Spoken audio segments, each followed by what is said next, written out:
नमस्कार किसान साथियों, स्वागत है आप सभी का एक बार फिर से मेरा खेत मेरी प्रयोगशाला में। और मैं हूं आपके साथ जगदीश पाटीदार।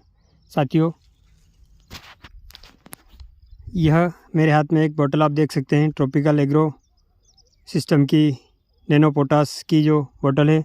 साथियों, जब हम किसी भी फसल की वृद्धि रोकने के लिए या उसके वानस्पतिक भाग में स्टोर किए भोज्य पदार्थ को, खासकर प्याज और लहसुन वाली फसल में वानस्पतिक भाग में स्टोर किए गए खाद्य पदार्थ भोज्य पदार्थ को कंद में उतारने के लिए, या जिसको रस उतारना या कस उतारना बोलते हैं, इस प्रकार की एक्टिविटी कार्य के लिए जब हम दुकानदार के पास जाते हैं कि हमें पौधों का कस उतारना है, तो दुकानदार हमें नैनो पोटास की बोतल दे के कहते हैं कि आप इसका स्प्रे करें, जिससे आपके पौधों का कस उतर जाएगा और कंद अच्छा बनेगा। साथियों, आज हम इस प्रोडक्ट की कुछ फॉल्ट हमें यहाँ पर लग रहा है, उसके बारे में बात करने वाले हैं। साथियों, यह मेरे भी ध्यान में नहीं था। साथियों, इस ऊपर नैनो पोटास लिखा है, नीचे लिखा है पोटेशियम मोबिलाइजिंग बैक्टीरिया। जैसा कि आप देख सकते हैं इस बोतल पर लिखा हुआ है potassium mobilising bio fertiliser. Bio fertiliser मतलब जैव उर्वरक है यह। और जैव उर्वरक, जहाँ जैव शब्द आ जाता है वहाँ यह उत्पाद किसी जीवाणु आधारित होते हैं, बैक्टीरिया आधारित होते हैं। जैसा कि इस बोतल के ऊपर लिखा हुआ भी है, आप देख सकते हैं जैविक एवं अवशेष मुक्त खेती के लिए इसकी सलाह दी जाती है।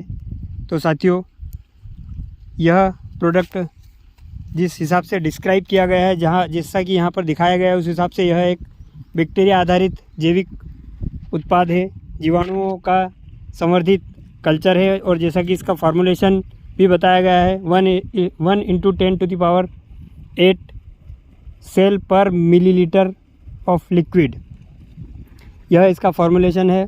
और सेम यही फार्मूलेशन हमारा NPK consortia, phosphate solubilising bacteria, zinc solubilising bacteria और इस प्रकार के जो जैव उर्वरक आते हैं, बैक्टीरियाओं को कंसोर्टिया होता है, कल्चर मीडिया आता है, उस पर भी यही सेम फार्मूलेशन बताया हुआ रहता है।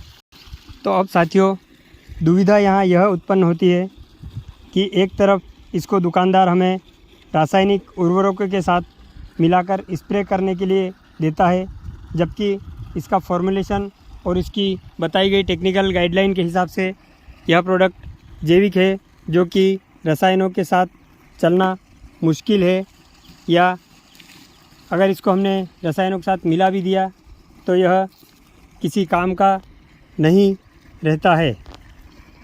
साथियों, यह तथ्य, यह जानकारी मेरे भी ध्यान में नहीं थी। मेरा भी ध्यान किसी मित्र ने, हमारे सेलाना में इफ़को बाज़ार के संचालक जो हैं मनीष जी पाटीदार, उन्होंने इस ओर ध्यान आकर्षित किया था। एक बार एक वीडियो बनाकर छोटा सा उन्होंने इफ़को के ग्रुप में डाला था, वहाँ से मैंने देखकर उसके बाद इस बोतल को मैंने देखा, तो वाकई में इसमें दुविधाजनक जानकारी मिली।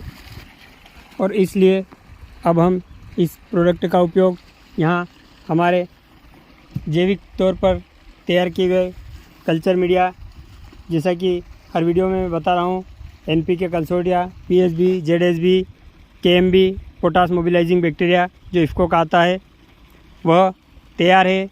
तो हम इस तैयार प्रोडक्ट में तो इस नैनो पोटास लिखे हुए प्रोडक्ट को नहीं मिलाएंगे।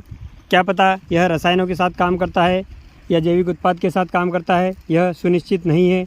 इसलिए हम इस प्रोडक्ट को अभी नए तैयार हो रहे ड्रम में, जिसमें हमने अभी कल ही यानी कि 21 फरवरी 2025 को जिसमें कल्चर मीडिया डाला है, और आज 22 फरवरी है, तो इस नए तैयार हो रहे ड्रम में हम इस प्रोडक्ट का उपयोग करने वाले हैं। अगर यह ड्रम का कल्चर मीडिया अच्छी तरीके से तैयार हो जाता है, इसका मतलब यह नैनो पोटास जैविक प्रोडक्ट के साथ चलेगा। और अगर इस ड्रम का मटेरियल फेल हो जाता है, ख़राब हो जाता है, तो इसका मतलब यह नैनो पोटाश रसायनों के साथ चलने के लिए बाध्य है। इस तरीके से हम इसका प्रैक्टिकल करने वाले हैं। साथियों, अभी तक के लिए इतना ही। धन्यवाद। राधे राधे। आपका दिन शुभ हो।